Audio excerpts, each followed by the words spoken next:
कार्तिक मास माहात्म्य कथा अध्याय 5। राजा पृथु बोले, हे नारद जी, आपने कार्तिक मास में स्नान का फल कहा, अब अन्य मासों में विधिपूर्वक स्नान करने की विधि, नियम और उद्यापन की विधि भी बतलाइए। देवर्षि नारद ने कहा, हे राजन, आप भगवान विष्णु के अंश से उत्पन्न हुए हैं, अतः ये बात आपको ज्ञात ही है, फिर भी आपको यथाचित विधान बतलाता हूँ। आश्विन माह में शुक्ल पक्ष की एकादशी से कार्तिक के व्रत करने चाहिए। ब्रह्म मुहूर्त में उठकर जल का पात्र लेकर गांव से बाहर पूर्व अथवा उत्तर दिशा में जाना चाहिए। उसके बाद जो मनुष्य मुख शुद्धि नहीं करता, उसे किसी भी मंत्र का फल प्राप्त नहीं होता है। अतः दांत और जीभ को पूर्ण रूप से शुद्ध करना चाहिए और निम्नलिखित मंत्र का उच्चारण करते हुए दातुन तोड़नी चाहिए। हे वनस्पत्ये, आप मुझे आयु, कीर्ति, तेज, प्रज्ञा, पशु, संपत्ति, महाज्ञान, बुद्धि और विद्या प्रदान करो। इस प्रकार उच्चारण करके वृक्ष से 12 अंगुल की दांतुन ले। दूध वाले वृक्षों से दांतुन नहीं लेनी चाहिए। इसी प्रकार कपास, कांटेदार वृक्ष तथा जले हुए वृक्ष से भी दांतुन लेना मना है। जिससे उत्तम गंध आती हो और जिसकी टहनी कोमल हो, ही वृक्ष से दंतधावन ग्रहण करना चाहिए। प्रतिपदा, अमावस्या, नवमी, छठी, रविवार को चंद्र तथा सूर्यग्रहण में दांतुन नहीं करनी चाहिए।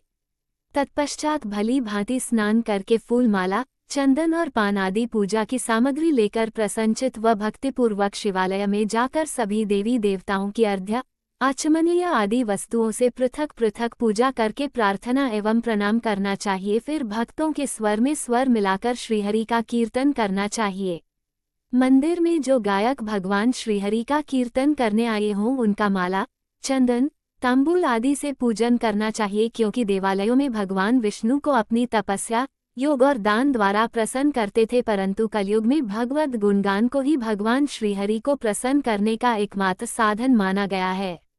नारद जी राजा पृथु से बोले, हे राजन, एक बार मैंने भगवान से पूछा कि हे प्रभु, आप सबसे अधिक कहाँ निवास करते हैं? इसका उत्तर देते हुए भगवान ने कहा, हे नारद, मैं वैकुंठ या योगियों के हृदय में ही निवास नहीं करता, अपितु जहाँ मेरे भक्त मेरा कीर्तन करते हैं, मैं कहाँ अवश्य निवास करता हूँ। जो मनुष्य चंदन, माला आदि से मेरे भक्तों का पूजन करते हैं, उनसे मेरी ऐसी प्रीति होती है जैसी कि मेरे पूजन से भी नहीं हो सकती। नारद जी ने फिर कहा, शिरीष, धतूरा, गिरजा, चमेली, केसर, किंदार और कटहल के फूलों व चावलों से भगवान विष्णु की पूजा नहीं करनी चाहिए। अधहल, कंद, गिरीश, जूही, मालती और केवड़ा के पुष्पों से भगवान शंकर की पूजा नहीं करनी चाहिए। जिन देवताओं की पूजा में जो फूल निर्दिष्ट हैं, उन्हीं से उनका पूजन करना चाहिए। पूजन समाप्ति के बाद भगवान से क्षमा प्रार्थना करनी चाहिए, यथा, हे सुरेश्वर, हे देव, न मैं मंत्र जानता हूँ, न क्रिया, मैं भक्ति से भी हीन हूँ, मैंने जो कुछ भी आपकी पूजा की है उसे पूरा करें। ऐसी प्रार्थना करने के पश्चात साष्टांग प्रणाम करके भगवद कीर्तन करना चाहिए। श्रीहरि की कथा सुननी चाहिए और प्रसाद ग्रहण करना चाहिए। जो मनुष्य उपरोक्त विधि के अनुसार कार्तिक व्रत का अनुष्ठान करते हैं, वह जगत के सभी सुखों को भोगते हुए अंत में मुक्ति को प्राप्त करते हैं। पंचम अध्याय समाप्त। बोलिए राधा दामोदर भगवान की जय। कार्तिक मास माहात्म्य कथा अध्याय 6। नारद जी बोले, जब 2 घड़ी रात बाकी रहे तब तुलसी की मृत्तिका, वस्त्र और कलश लेकर जलाशय पर जाए। कार्तिक में जहाँ कहीं भी प्रत्येक जलाशय के जल में स्नान करना चाहिए। गर्म जल की अपेक्षा ठंडे जल में स्नान करने से 10 गुना पुण्य होता है। उससे 100 गुना पुण्य बाहरी कुएं के जल में स्नान करने से होता है। उससे अधिक पुण्य बावड़ी में और उससे भी अधिक पुण्य पोखर में स्नान करने से होता है। उससे 10 गुना झरनों में और उससे भी अधिक पुण्य कार्तिक में नदी स्नान करने से होता है। उससे भी 10 गुना पुण्य वहाँ होता है जहाँ 2 नदियों का संगम हो, और यदि कहीं 3 नदियों का संगम हो तब तो पुण्य की कोई सीमा ही नहीं है। स्नान से पहले भगवान का ध्यान करके स्नानार्थ संकल्प करना चाहिए। फिर तीर्थ में उपस्थित देवताओं को क्रमशः अर्घ्य, आचमनीय आदि देना चाहिए। अर्घ्य मंत्र इस प्रकार है, हे कमलनाथ, आपको नमस्कार है। हे जलशायी भगवान, आपको प्रणाम है। हे ऋषिकेश, आपको नमस्कार है। मेरे दिए अर्घ्य को आप ग्रहण करें। वैकुंठ, प्रयाग तथा बद्रिकाश्रम में जहाँ कहीं भगवान विष्णु गए, वहाँ उन्होंने 3 प्रकार से अपना पांव रखा था।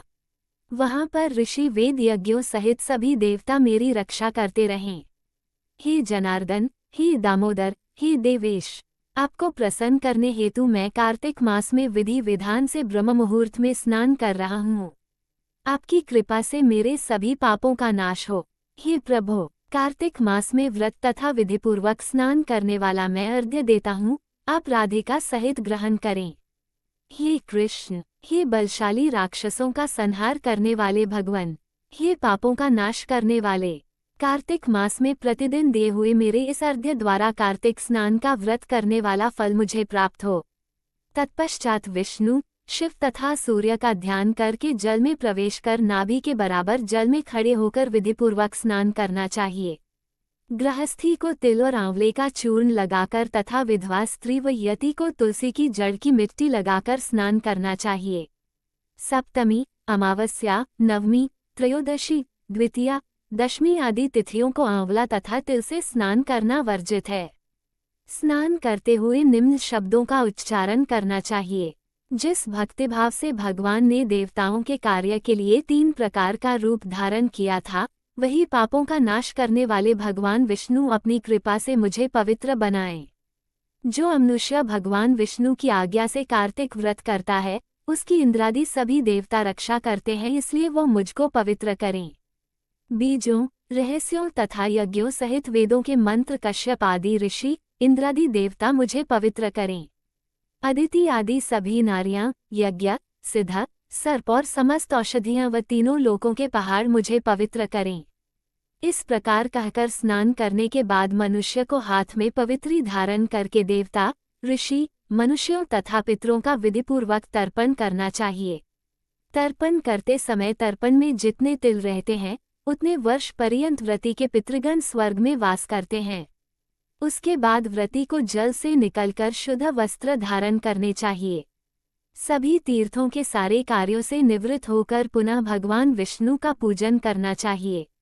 सभी तीर्थों के सारे देवताओं का स्मरण करके भक्तिपूर्वक सावधान होकर चंदन, फूल और फलों के साथ भगवान विष्णु को फिर से अर्घ्य देना चाहिए। अर्घ्य के मंत्र का अर्थ इस प्रकार है। मैंने पवित्र कार्तिक मास में स्नान किया है।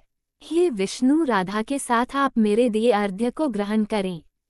तत्पश्चात चंदन, फूल और तांबूल आदि से वेदपाठी ब्राह्मणों का श्रद्धापूर्वक पूजन करें और बारंबार नमस्कार करें। ब्राह्मणों के दाएं पांव में तीर्थों का वास होता है, मुंह में वेद और समस्त अंगों में देवताओं का वास होता है। अपने कल्याण की इच्छा रखने वाले मनुष्य को इनका न तो अपमान करना चाहिए और न ही इनका विरोध करना चाहिए। फिर एकाग्रचित होकर भगवान विष्णु की प्रिय तुलसी जी की पूजा करनी चाहिए, उनकी परिक्रमा करके उनको प्रणाम करना चाहिए। हे देवी, हे तुलसी, देवताओं ने ही प्राचीन काल से तुम्हारा निर्माण किया है और ऋषियों ने तुम्हारी पूजा की है। हे विष्णु प्रिया तुलसी, आपको नमस्कार है। आप मेरे समस्त पापों को नष्ट करो। इस प्रकार जो मनुष्य भक्तिपूर्वक कार्तिक व्रत का अनुष्ठान करते हैं, वे संसार के सुखों का भोग करते हुए अंत में मोक्ष को प्राप्त करते हैं। 6वां अध्याय समाप्त। बोलिए राधा दामोदर भगवान की जय।